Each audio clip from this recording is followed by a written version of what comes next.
I arrived at the house on Christmas Day and found the lights off, the blinds closed, and a silence that froze me more than the December wind.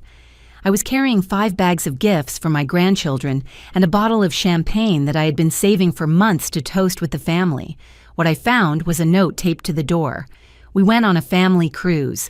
Take care of Dad for us. We will be back in 2 weeks. There is food in the refrigerator. Where are you watching us from today? Leave your location in the comments and like and subscribe to the channel." For a moment, I thought it was a bad joke. Michael, my only son, would never go on vacation without telling me, especially on Christmas. But when I opened the door with the key he had given me for emergencies, reality hit me like a slap in the face. The house was in shadows, decorated for a party that had obviously been just for them. Remains of wrapping paper on the floor, dirty dishes in the sink, and the smell of a turkey that someone else had enjoyed.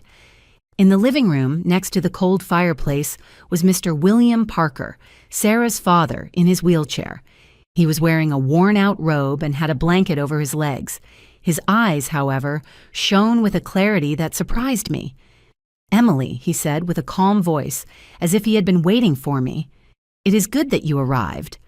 I was already wondering if they had left you behind too. I approached slowly, leaving the bags on the floor.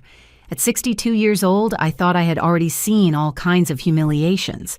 My husband Robert had died 3 years ago, leaving me with a modest pension and the constant feeling of being a burden to my family. But this was a new level of disrespect. "How long have you been here alone?" I asked him, trying to keep my voice steady. 3 days. He replied, and for the first time I detected a trace of bitterness in his tone. "They left on the 22nd at dawn. Sarah woke me up to tell me that the nurse would come twice a day to check on me, but that the rest of the time I would be alone. She said it was a perfect opportunity to reflect on what it meant to be part of a family. Reflect. As if we were old furniture that needed to be reorganized in the attic."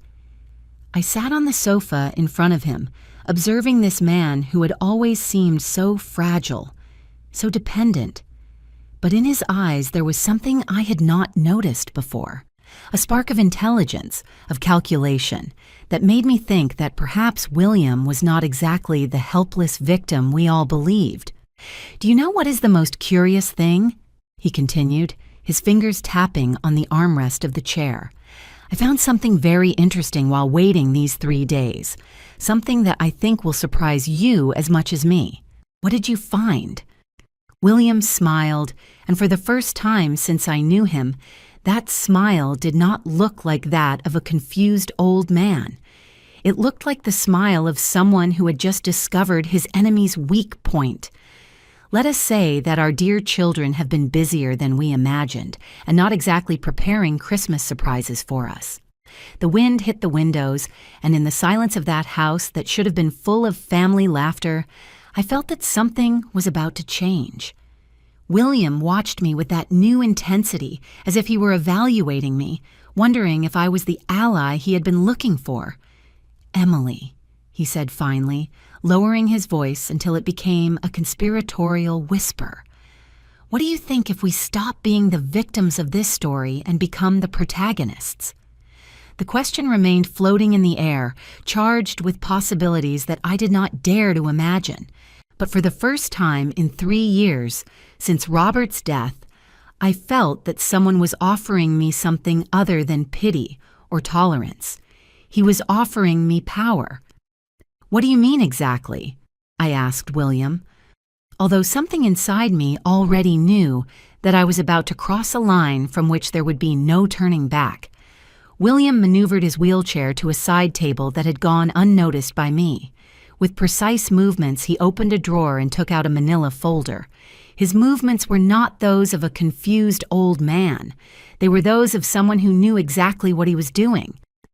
3 days ago, while I waited like an abandoned dog, I decided to do something productive, he said, opening the folder. It turns out that Michael and Sarah left some very interesting documents in the study. I suppose they thought the old man in the wheelchair would not know how to read. He handed me some papers that I recognized immediately. They were bank statements, but not just any account. They were from the savings account that I had opened for my grandchildren, where I had been depositing $200 every month for the last 2 years. "How did you get this?" I whispered, feeling the ground move beneath my feet. Sarah left them on the desk along with the invoices for her trip. I suppose she needed to check how much money they had available for their family vacation. I looked at the numbers with growing horror. The account, which should have had almost $5,000, showed a balance of $340. The withdrawals were systematic, always amounts that would not draw too much attention, but constant. "They have been stealing from me," I murmured, more to myself than to him. "Stealing from you, stealing from me, stealing from whoever is necessary to maintain their lifestyle," William confirmed. "But that is not all. Do you see this invoice?" He pointed to a paper that detailed the cost of their cruise. $15,000 for 2 weeks in the Mediterranean. Suite with balcony, gourmet meals, private excursions, all paid with a credit card that I did not recognize. "It is my card," William explained with a twisted smile, "the one that supposedly Sarah uses only for my medicines and medical needs. Apparently, my medical needs include French champagne and massages on the high seas. The initial shock was giving way to something much more dangerous: fury. For 2 years since Robert's death, I had been living with the minimum, buying the cheapest brand in the supermarket, denying myself small luxuries like coffee in the neighborhood cafeteria, all to be able to keep depositing that money for Sophia and Daniel. And they, my own children, had been stealing from me to fund luxury vacations. "What do you propose?" I asked him, surprising myself at how firm my voice sounded. William closed the folder with a theatrical gesture. "I propose that we teach them a lesson they will never forget, but I need to know if you are willing to play seriously, Emily. Because what I have in mind is not a simple prank. I am listening. For 40 years, I ran a logistics company. I learned that power does not come from what you have, but from what others think you cannot do." His eyes shone with an intensity that made me understand that the vulnerable and dependent William had been just a mask. Everyone thinks we are harmless. 2 disposable old people who can be manipulated and abandoned without consequences. He leaned closer to me, his voice lowering until it became a whisper. "Do you know what my biggest advantage is, Emily? That for the last 3 years, since I moved here, I have been watching. I have seen every movement, every conversation, every secret they thought was too silly to understand, and I have been taking notes." "What kind of notes?" "The kind of notes that can destroy reputations, marriages, and bank accounts." William smiled, and this time the smile was absolutely predatory, the kind of notes that can turn a luxury vacation into the worst mistake of their lives. Outside, the wind continued to hit the windows, but inside that house, in that moment, I felt that the climate had changed completely. I was no longer a victim abandoned on Christmas. I was a conspirator planning revenge. "Are you with me?" William asked me. I thought about all the silent humiliations, all the times I had swallowed my pride for the good of the family, all the sacrifices that had been taken for granted. "I am with you," I replied, and saying it, I felt that the woman I had been for the last 3 years had just died. The one that remained was much more dangerous. William had been very astute during these 3 years. While everyone saw him as the dependent and somewhat confused grandfather, he had been building a mental file of every family indiscretion. That first night, while we shared an improvised dinner with the leftovers that Michael and Sarah had left in the refrigerator, he gave me a master class on the art of observation. "Did you know that Sarah tells Michael that she works 3 days a week at her friend Rachel's boutique?" He asked me while cutting the smoked ham that was supposedly for the Christmas guests. Of course, she has always worked there. "She has never worked there a single day," he corrected me with a malicious smile. On Tuesdays, Thursdays, and Saturdays that she is supposedly working, she is actually at the gym with her personal trainer, a 28-year-old guy named Matt, who has impressive muscles and a very personal smile. I stayed with the fork halfway to my mouth. You are insinuating that— I am not insinuating anything. I am telling you that I have seen the text messages. Sarah left her phone on the kitchen table while she showered 2 weeks ago. Old people have a mania for touching things, you know? Especially when those things vibrate with messages that say, I cannot wait to see you tomorrow. Wear the blue underwear I like. I almost choked on the wine. William, shocking. Yes. Surprising? Not at all. Michael works 14 hours a day to maintain the lifestyle of this family, while his wife dedicates herself to training muscles that are not exactly hers. The information was devastating, but there was something in the calculated way William presented it that made me wonder what else he had saved. And Michael? Do you also have secrets about my son? Your son, said William, pouring more wine into our glasses, is a desperate man who has been lying so long that he no longer remembers what the truth is. He took out his mobile phone, one of those modern models that surprised me to see him handle with such skill. Did you know that Michael has 2 phones? The one you know and one he keeps in the glove compartment of his car. And do you know what he uses the second phone for? I do not want to know. I lied. To talk to loan sharks. Not official banks, Emily. The kind of people who charge 20% interest monthly and who do not accept excuses when you cannot pay. I felt my blood run cold. How much does he owe? According to the last conversation I heard, approximately $45,000, and the deadline to pay expires on January 15th. That explained many things. Michael's constant tension, the nervous looks, the way he always seemed to be calculating numbers in his head, and it explained why my savings account had been looted so systematically. But here comes the interesting part, William continued, clearly enjoying the drama. Michael has not told Sarah anything about the debts. She thinks the money they have been taking from your account and mine is for normal family expenses. She has no idea she is married to a man who could end up with broken legs if he does not pay soon. This is, I started, but I could not finish the sentence. Terrible, devastating, the perfect opportunity to teach them a lesson they will remember for the rest of their lives. William approached me with his chair, his eyes shining with the intensity of a military strategist. Emily, we have 13 days before they return, 13 days to organize the most educational welcome surprise of their lives. Are you prepared to see how far we can go?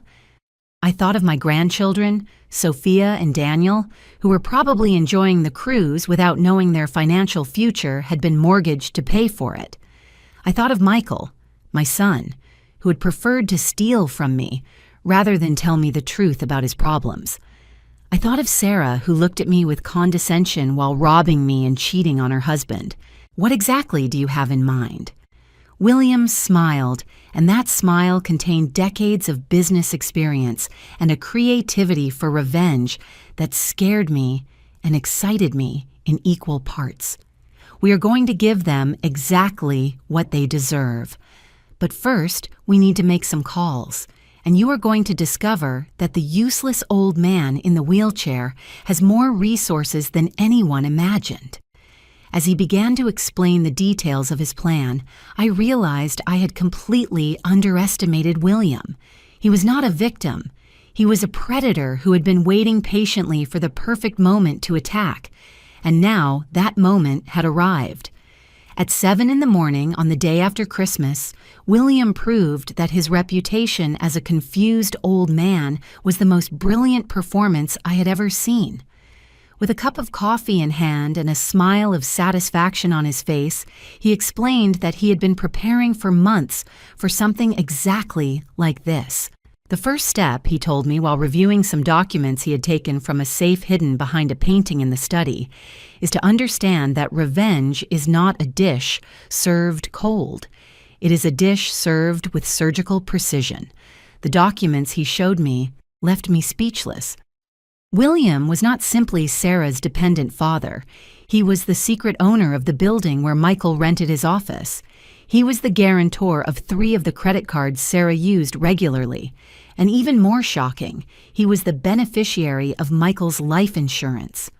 How? I stammered. When you become the financially responsible patriarch of an irresponsible family, you learn to protect your investments. He explained with a smile that would have made a finance shark proud.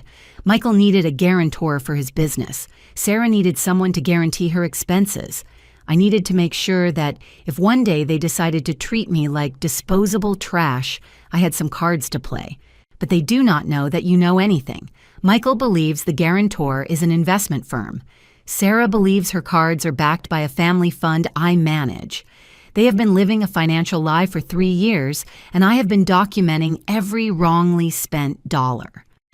William opened his laptop, another device that surprised me to see him handle with the skill of someone of 30 years.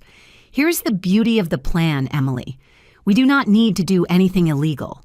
We do not need to take revenge in an obvious way. We simply need to withdraw our support at the most educational moment possible. He showed me a series of emails he had scheduled to be sent automatically. Notifications of cancellation of guarantee, suspension of credit guarantees, and notices of rental contract review. The day they return from their cruise, they are going to discover that their financial world has completely crumbled. The rent on Michael's office will expire. Sarah's cards will be blocked. And the creditors to whom Michael owes money are going to be notified that he no longer has financial backing. That is, I hesitated, trying to find the right word. Devastating. Exactly. But it is also completely legal and absolutely deserved. While William explained the technical details of his plan, I began to understand the magnitude of what we were about to do. It was not a prank. It was a controlled destruction of the financial stability Michael and Sarah had built on theft and lies. And then what? I asked. Do we let them sink completely? Afterwards, said William, closing the laptop with a definitive gesture, we offer them a chance at redemption. But it will be on our terms, with our conditions, and with the absolute understanding that we will never again be treated as second-class citizens in this family. The house phone rang. William looked at the caller ID and smiled. It is Sarah. Probably calling to verify that the stupid old man is still alive and that you are being a good caregiver. He passed me the phone. Answer it. And remember, for now, we are exactly what we have always been, 2 helpless victims grateful to be included in this wonderful family. I took a deep breath and answered with the sweetest voice I could muster. Sarah, what a joy to hear from you. Yes, everything is perfectly fine here. William and I are taking care of each other. While I spoke, I watched William meticulously prepare the documents that would change everything.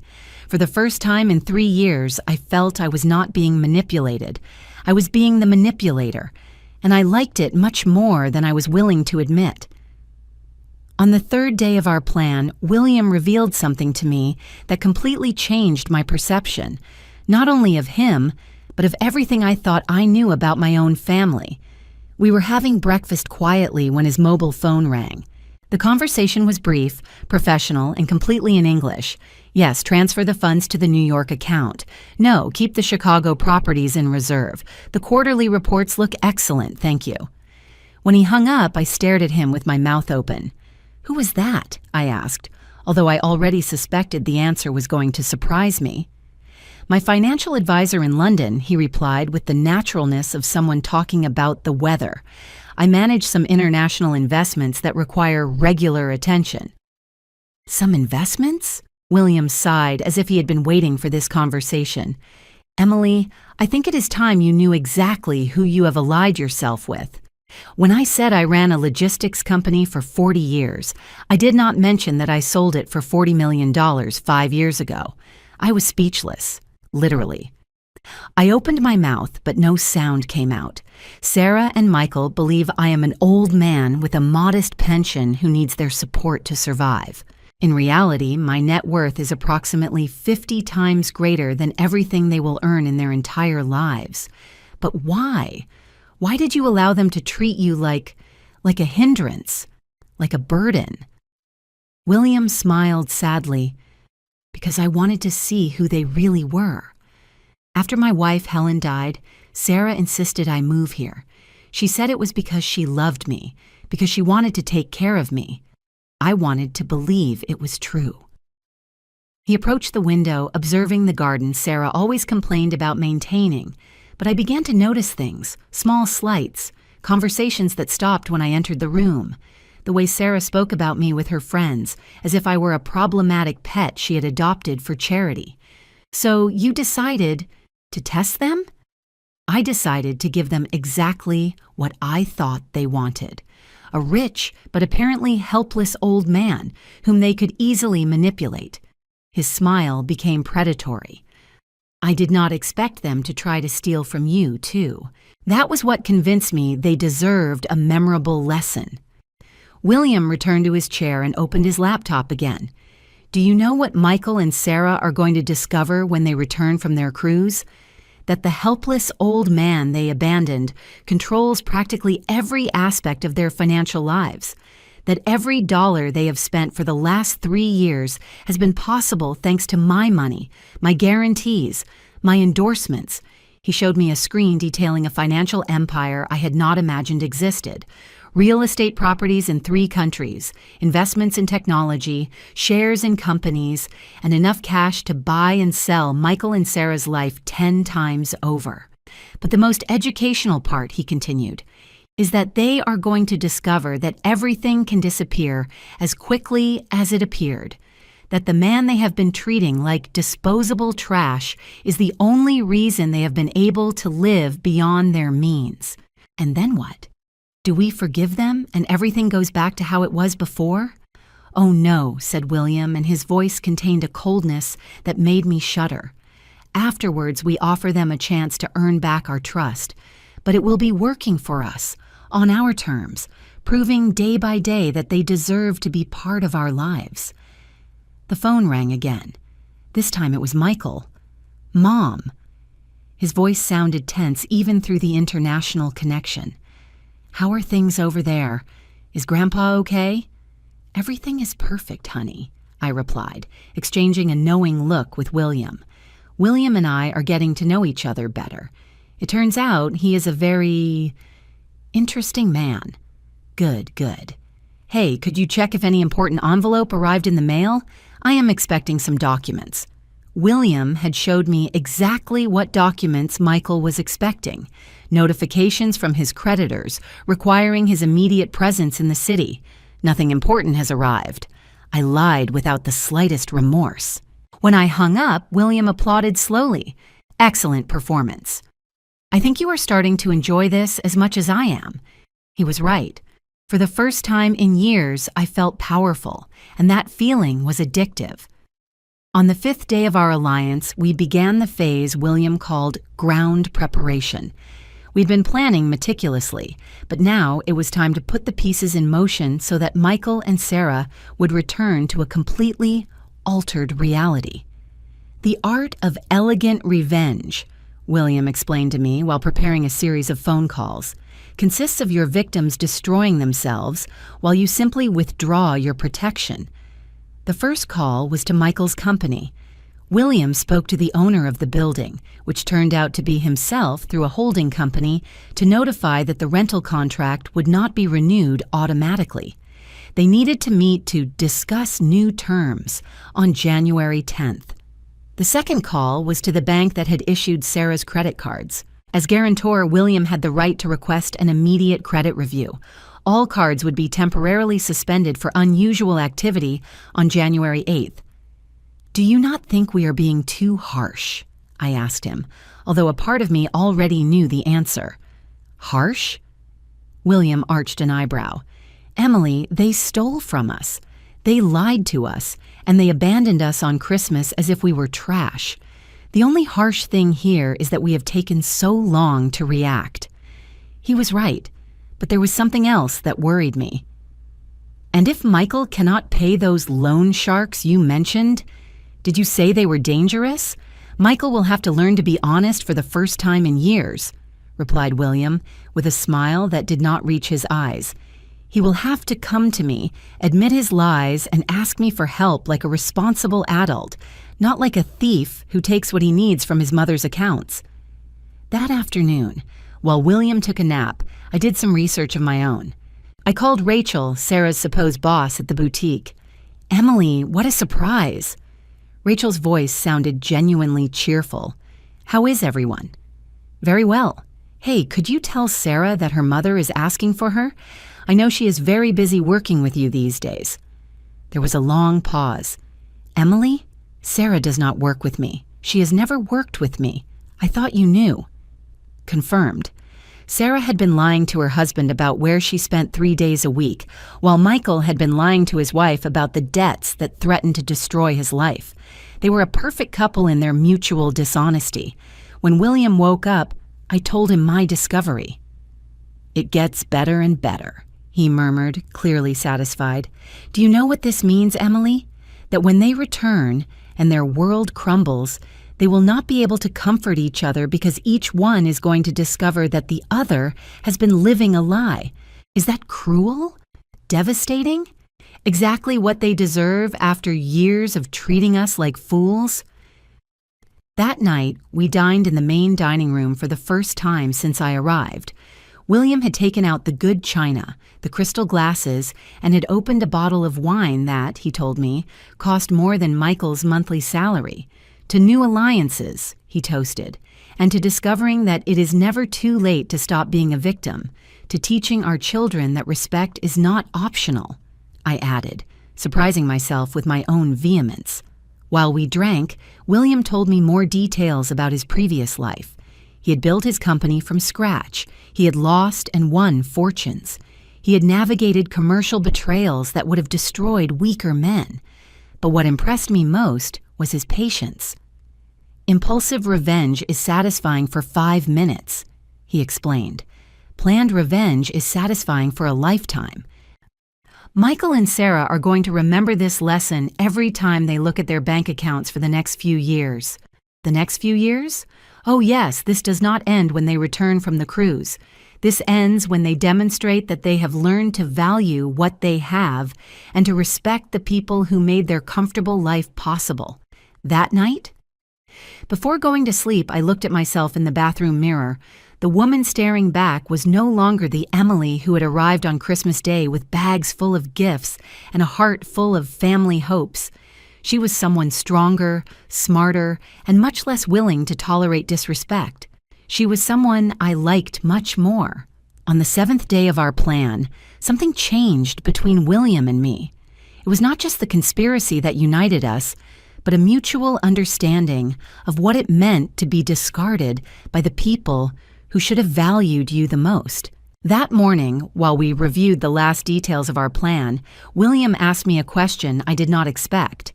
"Emily, were you happy with Robert?" The question caught me off guard. We were verifying the bank transfers that would execute automatically when Michael and Sarah returned, and suddenly we were talking about my marriage. Why do you ask that? Because during these days I have seen a version of you that I bet Robert never knew. A woman who makes decisions, who plans, who does not apologize for taking up space in the world. His words hit me harder than I expected. Robert had been a good man, a decent husband, but also someone who needed me to be small so he could feel big. Robert needed to protect me, I responded carefully. He liked to handle all the important decisions. And you? Did you like that he handled everything? It was the first time in 3 years that someone asked me what I liked, not what was convenient for others. "No," I admitted finally, but it was easier than constantly fighting for every small decision. William nodded as if he had confirmed something he already suspected.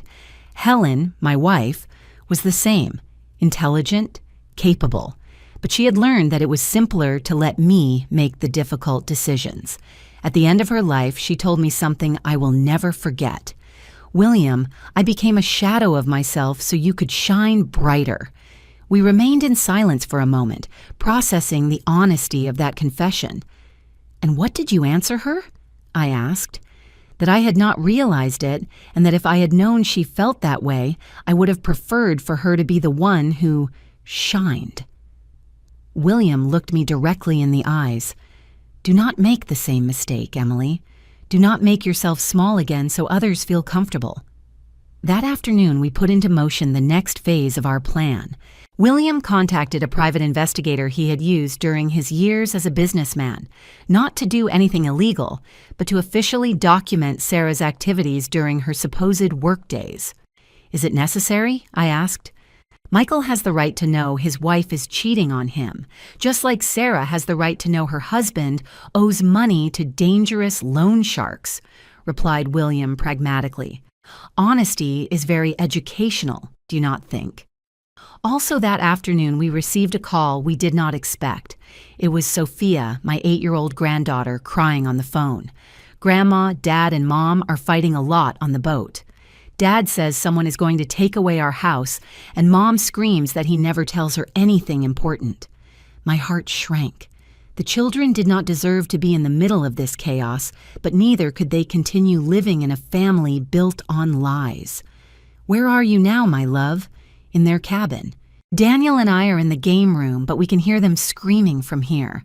William signaled me to pass him the phone. "Hello, Sophia. It is Grandpa William. Do you remember what I told you about adults who sometimes have to solve complicated problems?" "Yes," sobbed my granddaughter. "Well, that is what is happening. Your parents are learning to solve some problems they should have solved a long time ago. But it is not your fault, and you do not have to worry about the house. Grandpa William will make sure you have a safe place to live." After calming Sophia and assuring her everything would be fine, William and I sat in silence. "Are we doing the right thing?" I asked finally. "We are doing what is necessary," he replied. "These children deserve honest parents, not scammers who steal from their own families to maintain a facade of success."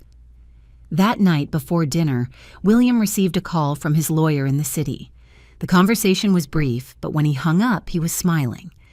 "The documents are ready. Tomorrow, when Michael and Sarah try to access any of their accounts or services, they are going to discover that they need my authorization for almost everything. And if they refuse to cooperate, if they decide to simply leave, then they will leave with nothing, because everything they have is tied to guarantees that I can withdraw at any time." William served the wine with the satisfaction of a master chess player who had just made checkmate. "But they will not leave, Emily, because for the first time in years, they are going to have to face the real consequences of their actions. And we," I added, surprising myself at how sure my voice sounded, "for the first time in years, are going to be treated with the respect we deserve." William raised his glass towards me to stop being victims and become the protagonists of our own lives. We toasted, and in that moment I felt I had found not only an ally, but also a version of myself I thought lost forever. On the 9th day of our operation, everything began to accelerate. Michael and Sarah would return in 3 days, and William decided it was time to execute the phase he called final stage preparation. That morning, early, a team of 3 people arrived whom William had hired discreetly: a forensic accountant, a lawyer specialized in family law, and someone who introduced himself simply as Mike, a specialist in collection problems. "Collection problems?" I asked, feeling a chill. "Michael owes money to very impatient people," explained William. "Mike is someone who understands how those agreements work and can help us negotiate a solution before things get unpleasant." During the following hours, these professionals meticulously reviewed all the documentation William had been compiling for months. The extent of Michael's debts was worse than we had imagined. Not only did he owe loan sharks, but he had been taking cash advances from credit cards to pay previous loans, creating a spiral of debt that had become unsustainable. "How long has Michael been living like this?" asked the accountant. "Approximately 2 years," replied William, coinciding exactly with the period he began taking money from Emily's account. Sarah, for her part, had been spending as if money were infinite. Beauty treatments, designer clothes, vacations, all financed with credit cards guaranteed by William without her knowing. The most interesting thing, continued the lawyer, is that technically, you two are the only legitimate creditors of this family. Everything else is built on your credit capacity. What does that mean in practical terms? I asked.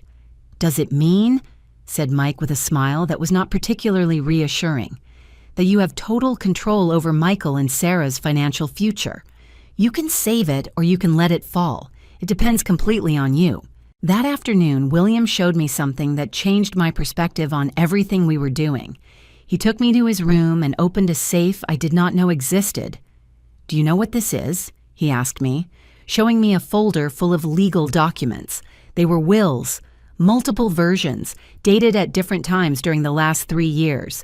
Every time Michael or Sarah treated me with particular contempt, I updated my will, explained William with a grim smile. The most recent version, dated December 20th, leaves my entire fortune to charities dedicated to protecting the elderly from family abuse. All of it? Every dollar.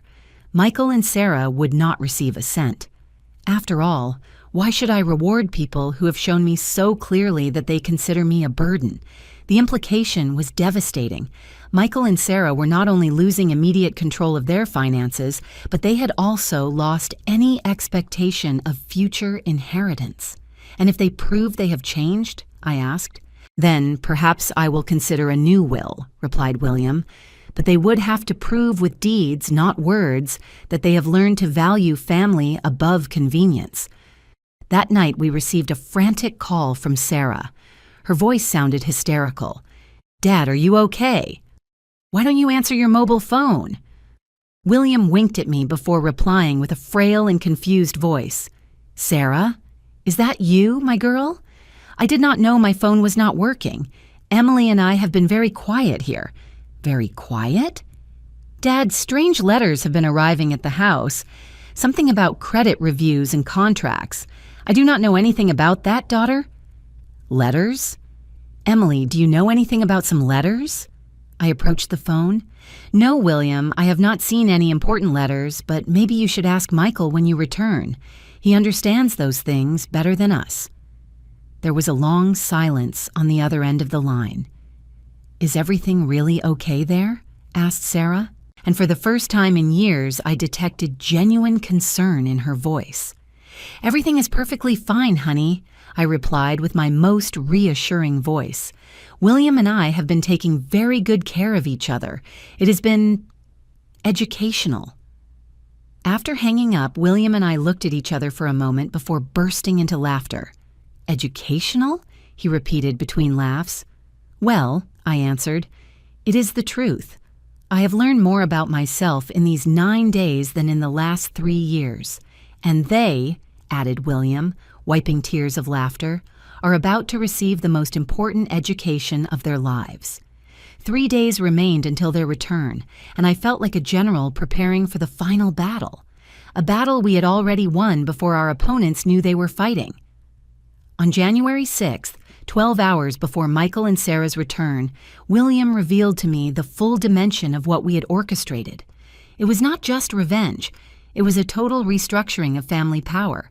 And I had been an active participant in something much bigger than I had imagined. "Emily," he told me, while we reviewed the last details in the study, "there is something else you need to know before they arrive tomorrow." He opened a final folder I had not seen before. During these days, while we planned their welcome, I also took some decisions about the future. Decisions that include you. The documents he showed me left me breathless. William had established a joint trust in our names, endowed with $5 million, specifically designated for the protection and welfare of elderly victims of family abuse. "What does this mean?" I whispered. "It means you are officially my partner in all decisions affecting this family. It means Michael and Sarah will have to answer to both if they want any kind of financial support in the future. And it means," he added with a smile I now knew very well, "that you can never again be treated like a second-class citizen." But that was not all. There were also documents naming me co-beneficiary of several of his properties and co-administrator of the educational trusts he had established for Sophia and Daniel. "William, This is too much. I cannot accept. You are not accepting anything from me." He interrupted me firmly. "You are earning a position of power you should have had from the beginning, and you are giving me something I did not have before." "What?" "An ally I trust completely. Someone who does not see me as a walking bank or an uncomfortable obligation, but as a person with intrinsic value." That afternoon at 3 p.m., exactly as William had calculated, the first panic calls began to arrive. Michael telephoned from the airport, his voice loaded with desperation. "Mom, are you with Grandpa? I need to speak with him urgently. He is here, but he is taking a nap." "Is something wrong, Michael?" "Something is very wrong. My bank called me. They say my guarantees have been suspended. Sarah's cards are blocked. The owner of my office wants to meet tomorrow to renegotiate terms. I do not understand what is happening. Have you tried talking to William about this?" I asked with studied innocence. "To Grandpa? What can he know about finance?" I exchanged a look with William, who had been listening to the whole conversation from his wheelchair next to me. "I do not know, but maybe you should ask him when you get home. Lately, he has been very lucid." 20 minutes later, Sarah called crying. "Emily, something terrible is happening. I tried to use my card to buy something at the airport and they told me it was canceled. I called the bank and they told me the guarantor had withdrawn his guarantee, but that is impossible because the guarantor is a company, not a person." "Are you sure about that?" I asked. "Of course I am sure. Michael explained it to me years ago. It is an investment company that manages... I could hear the exact moment when Sarah began to connect the dots. "Oh my God, the administrator. Is it possible that..." "What is possible, Sarah? I need to talk to Dad." Immediately, William took the phone. "Sarah, how is the cruise, my girl?" "Dad, I need you to be very honest with me.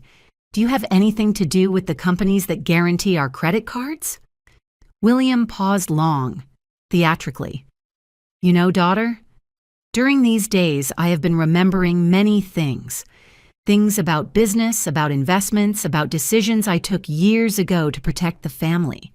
It is curious how an old man's mind can clear up when he has time to think without interruptions.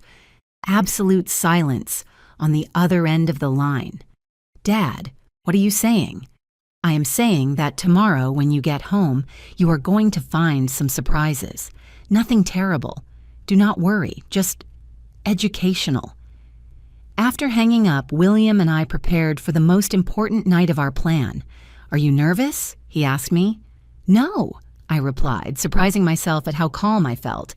"I am expectant." "Tomorrow," said William, "Michael and Sarah are going to discover that the two helpless old people they abandoned on Christmas are, in reality, the two most powerful people in their lives. And that if they want to have any kind of stable future," I added, "they are going to have to learn to treat us with the respect we always deserved." That night, I slept better than I had slept in years. Tomorrow would be the first day of the rest of our lives. On January 7th at 4:30 in the afternoon, Michael and Sarah arrived home with their luxury cruise suitcases and their tans from the Mediterranean. What they found changed their lives forever. William and I were waiting for them in the main living room. He wore an elegant suit I had not seen on him before, and I wore a dress I had bought that morning with money from the joint account we had opened. We were not the same people they had abandoned on December 22nd. "Mom? Grandpa?" Sarah entered first, her face showing confusion at seeing us so formally dressed. "What is happening?" Michael appeared behind her, carrying the suitcases and with an expression of poorly disguised panic. "Grandpa, we need to talk urgently. There have been problems with..." "Sit down," William told them with a voice that admitted no discussion. He was no longer the frail old man they had left behind. He was the businessman who had built an empire for 40 years. They sat down, exchanging nervous looks. "Emily and I," began William, "we have had 2 very productive weeks, time to think, to plan, and to make some important decisions about the future of this family. He put on the coffee table a stack of documents we had prepared meticulously. "Michael," I continued, taking the floor for the first time with absolute authority. "During the last 2 years, you have been stealing money from my savings account to pay debts you hid from your wife. $4,660 to be exact." Michael turned pale. "Sarah," added William, "during the last 3 years, you have been spending my money on personal luxuries while telling your husband you worked 3 days a week. Expenses that include, apparently, a personal trainer with whom you maintain a relationship that goes far beyond physical exercise." Sarah opened her mouth, but no sound came out. "But the most interesting thing," I continued, "is that you both believed you could treat us like second-class citizens, steal from us, lie to us, and abandon us on Christmas without consequences."